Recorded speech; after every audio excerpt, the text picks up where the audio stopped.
Hello everyone, আমার YouTube চ্যানেলে তোমাদের সবাইকে স্বাগত জানাই। আশা করি তোমরা সবাই সুস্থ আছো, ভালো আছো।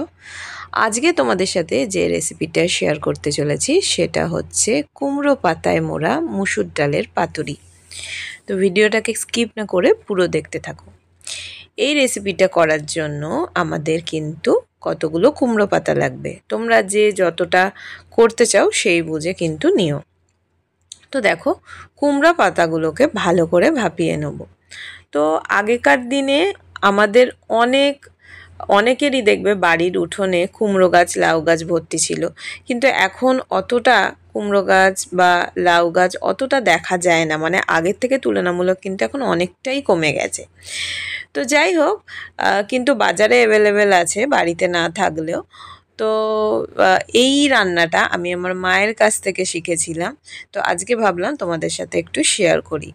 তো দেখো, গরম জলের মধ্যে একটু নুন দিয়ে ভাপিয়ে নিয়ে পাতাগুলোকে জলটা ভালো করে ঝরিয়ে এই রকম একটা থালার মধ্যে একটুখানি রেখে দেবে, যাতে জলটা একটু টেনে নেয়। জলটা তো আমরা ঝরিয়েই নিয়েছি, কিন্তু পাতাগুলো বেশ এইভাবে কিন্তু আমরা ছড়িয়ে পাতাগুলোকে রেখে দেবো। একটু ছড়ানো জায়গা হলে ভালো হয়, সেই জন্য আমি থালা নিয়েছি। আর এদিকে কিন্তু আমি মসুর ডাল ভিজিয়ে রেখেছি, ভালো করে পরিষ্কার করে ধুয়ে একটু মসুর ডাল ভিজিয়ে রেখেছি। আর একটা কথা বলি, কেউ যদি একান্তই মসুর ডালের এই রেসিপিটা, মসুর ডালের পাতুরিটা কুমড়ো পাতায় না করতে পারো, কুমড়ো পাতা হলে ভালো হয়, তারা কিন্তু লাউ পাতাতেও করতে পারো। কিন্তু যদি না পাও তাহলে নইলে কুমড়ো পাতাতেই চেষ্টা করো। তো যাই হোক, দেখো এরকম থালার মধ্যে কিন্তু আমি এগুলোকে বেশ সরিয়ে রেখে দিয়েছি। এবার তোমাদের আগেই বললাম যে আমি এখানে মসুর ডাল একটুখানি জলে ধুয়ে নিয়ে ভিজিয়ে রেখেছি। তো 1 থেকে 1.5 ঘন্টা মতো ভিজিয়ে রাখলে হবে। কেউ যদি আরও বেশিক্ষণ ভিজিয়ে রাখতে পারো তো অসুবিধা নেই, মোটামুটি কমপক্ষে 1 থেকে 1.5 ঘন্টা ভিজিয়ে রাখলেই মুসুর ডাল, তোমরা সবাই জানো যে খুব একটা সময় লাগে না। তো দেখো ভিজলে তো পুরোপুরি দেখো ভালো করে এটা কিন্তু দেখো আমরা বুঝতেই পারছি পুরো একদম ভিজে গেছে, কিন্তু ডালটাকে দেখে বুঝতে পারছি। এবার এই ডালটা এর সাথে কিন্তু আমরা কোনো রকম লঙ্কা বা কোনো কিছু দেওয়ার দরকার নেই। এটা এমনি একটা মিক্সিং বোলের মধ্যে নিয়ে আমরা এটাকে একটা পেস্ট করে নেব। এখানে কিন্তু কোনো রকম আমরা লঙ্কা দেব না, লঙ্কা দেব কিন্তু সেটা আমরা পরে অ্যাড করব। আর অবশ্যই যে যেরকম ঝাল খাও সেটা বুঝে পরে লঙ্কাটা আমরা অ্যাড করব, আগে এটা পেস্ট করে নিই। তো চলো এটাকে আমরা আগে একটুখানি পেস্ট করে নিই।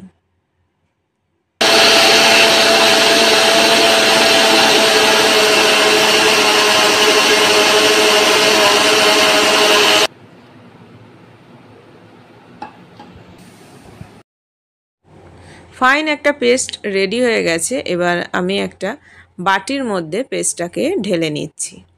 তো এবার দেখো, আমরা কিন্তু তখন কোনো রকম লঙ্কা বা কিছু ইউজ করিনি। এবার একটা প্লেটের মধ্যে দেখো আমি পেঁয়াজ কুচিয়ে নিয়েছি, কাঁচা লঙ্কা, দেখো আমি একটুখানি স্পাইসি পছন্দ করি তো আমি একটু বেশি কাঁচা লঙ্কা কুচিয়েছি। তোমরা তোমাদের মতো যে যেমন ঝাল খাও সেই বুঝে কিন্তু দেবে লঙ্কাটা। আর দেখো এখানে আদা গ্রেট করে রেখেছি আর রসুন গ্রেট করে রেখেছি। তো সমস্তটাই কিন্তু এর মধ্যে মিশিয়ে দেবো। তো ভালো করে এটাকে কিন্তু ফেটিয়ে নেব।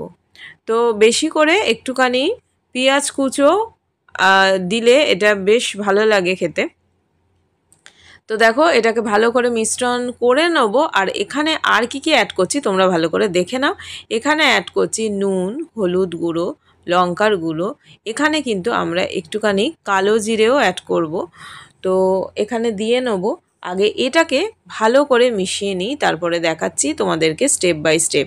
এটা যদি করো গরম ভাতের সাথে জাস্ট জমে যায়। আর আমরা জানি যে এটা কিন্তু বেশ হেলদি, মুসুর ডাল আর কুমড়ো পাতা। তো এই কম্বিনেশনটা যথেষ্ট হেলদি, ভালো। কেউ যদি মনে করো যে তেল কম দিয়ে অল্প করে একটুখানি তেল ব্রাশ করে সেকে সেকে এটাকে করবে, সেটাও কিন্তু করতে পারো।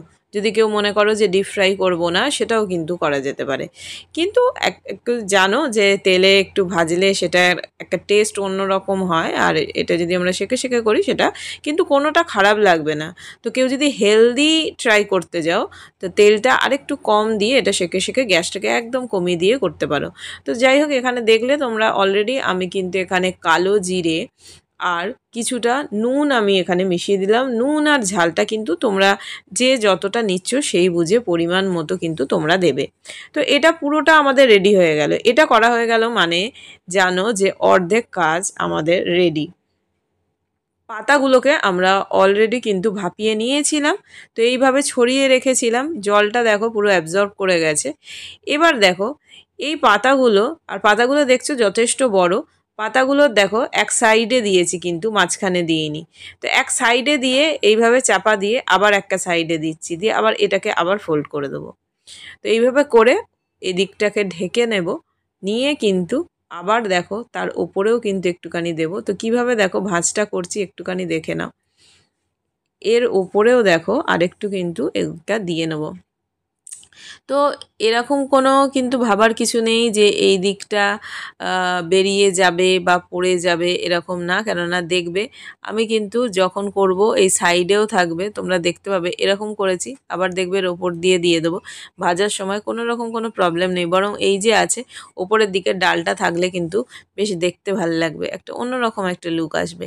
তো চলো এগুলোকেও সমস্তটাকে আমরা এইভাবে করে নিই। আগেকার দিনে কিন্তু এই যে এটা একটা হারিয়ে যাওয়া রান্নাও বলতে পারো। আগেকার দিনে কিন্তু এই সব যে রান্না, এইগুলোর কিন্তু চল ছিল প্রচণ্ড এইসব। আর আমার এই ধরনের একটুখানি রোজ আমাদের একটুখানি রিচ রান্না হয়, তো রোজের একটু রান্নার থেকে মনে হয় একদম বেশ গরম ভাত আর এই রকম হবে। এইটা যখন হবে আমি তোমাদের সাথে শেয়ার করবো, দেখবে কাঁচা বেশ সর্ষের তেলের ওপর দিয়ে দিয়ে দেবো। শেষ অবধি যদি তোমরা দেখো তো সেটা দেখতে পাবে। তো সব মিলিয়ে বেশ অসাধারণ লাগে। তো অনেকে এরকম কুমড়ো পাতার ভর্তাও করে। কুমড়ো পাতা এরকম ভাপিয়ে নিয়ে একটুখানি চিংড়ি মাছ দিয়ে ভেজে ওই পাতাগুলোকেও একসাথে ওটার সাথে পুরো একদম মেখে নিয়ে কাঁচা সর্ষের তেল দিয়ে চিংড়ি মাছের সাথে, সেটাও কিন্তু বেশ ভালো লাগে। তো আগেকার দিনে এইসব রান্নার খুব চল ছিল। এখন আর অনেকে হয়তো সময়ও, এখন মানুষ অনেক ব্যস্ত হয়ে গেছে, সময়ও থাকে না হাতে। তো এইসব রান্না একটু পিছিয়েই, মানে এখন এইগুলো চটজলদি আমাদের কি হবে তো সেটাই আমরা ভাবি, কেন আমরা এখন সবাই ব্যস্ত। তো এটা কিন্তু খুব একটা যে মানে ডালটা যদি ভিজিয়ে রেখে আমরা পেস্ট করে নিই আর পাতাটা কিন্তু ভাপিয়ে নিই, তো চটজলদি কিন্তু হয়ে যায়।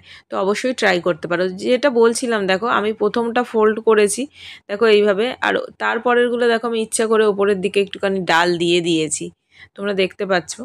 তো দেখো ডাল দিয়ে দিয়েছি, এটা কিন্তু কোনো কিছু হবে না। দেখো কি সুন্দর, যখন ভাজবো তখনও দেখবে বেশ খুব সুন্দর করে কিন্তু এটা একদম কুমড়ো পাতাটাকে আঁকড়ে থাকবে। তো যেমন একটা মাটির সাথে শিকড়ের যে টান থাকে সেইটা। তো যাই হোক, ভিডিওটা পুরো দেখতে থাকো, আশা করি তোমাদের ভালো লাগবে। ভালো লাগলে অবশ্যই একটা কমেন্ট বক্সে জানিও যে কীরকম লাগলো, আর লাইক করো আর শেয়ার করো, আর সাবস্ক্রাইব করে পাশে থাকা বেল আইকনটা অবশ্যই প্রেস করো, তাহলে সমস্ত ভিডিওর নোটিফিকেশান তোমাদের কাছে পৌঁছে যাবে। তো তোমাদের সাথে গল্প করতে করতে দেখো সমস্তগুলোই রেডি করা হয়ে গেল, আর একটা আছে সেটাকে রেডি করে নিচ্ছি। এটা রেডি হয়ে গেলে তো আমরা ভেজে নেব। যখন ভাজবো দেখবে যে এই সাইডটাও কিন্তু কোনো কিছু হবে না, খুব সুন্দর কিন্তু একটা লুক আসবে। তো যাই হোক, আমি ততক্ষণ এটা করি, তোমরা ভিডিওটা দেখতে থাকো।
তো তোমরা দেখতেই পাচ্ছ অলরেডি আমি ভাজতে শুরু করে দিয়েছি। তো যেমন বলছিলাম যে দেখো এটা কিন্তু মসুর ডালটা যে এদিকে আছে যে বের হয়ে যাবে এরকম দেখো আমি উল্টাচ্ছি, এরকম কোনো কিছু না।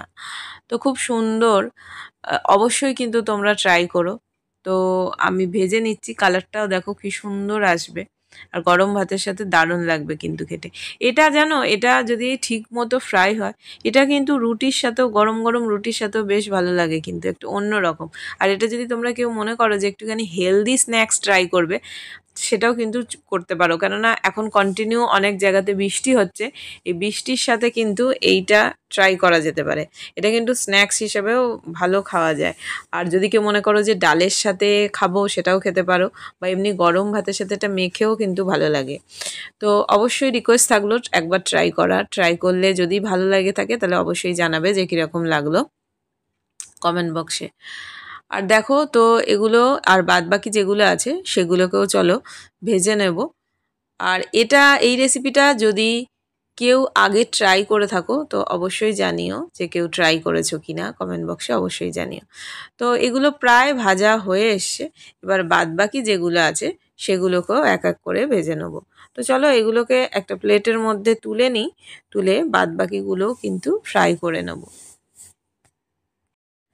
কালকে একটা, মানে আজকে দেখলাম আমি ইউটিউবে একটা খবর, একটা কোথায় বেশ জায়গাটা মানে মনে নেই, দেখছিলাম, মানে আসলে মনে রাখতেও চাই না, মানে খুব বাজে একটা ইনসিডেন্ট দেখলাম। কোথাও কোনো একটা কারোর সহকর্মীকে একটা হাতুড়ি দিয়ে মানে 13 বার না 14 বার আঘাত করেছে কয়েক সেকেন্ডের মধ্যে, ছেলেটা মারা যায়। তো মানে খুবই বাজে লাগলো যে মানুষ এতটা নিষ্ঠুর হতে পারে, সেটা কি জানি জানা নেই। তো এখন যেন মানে কেমন সব যেন হয়ে যাচ্ছে।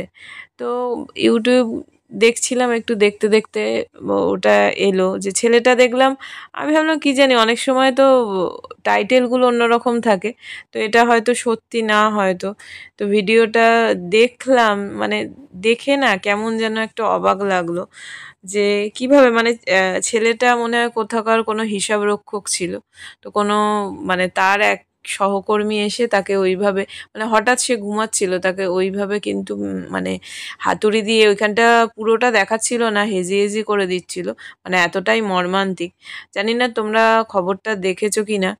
তো যাই হোক, খুবই দেখে খারাপ লাগলো। তো এখন যেন কি যে কি জানি না কি।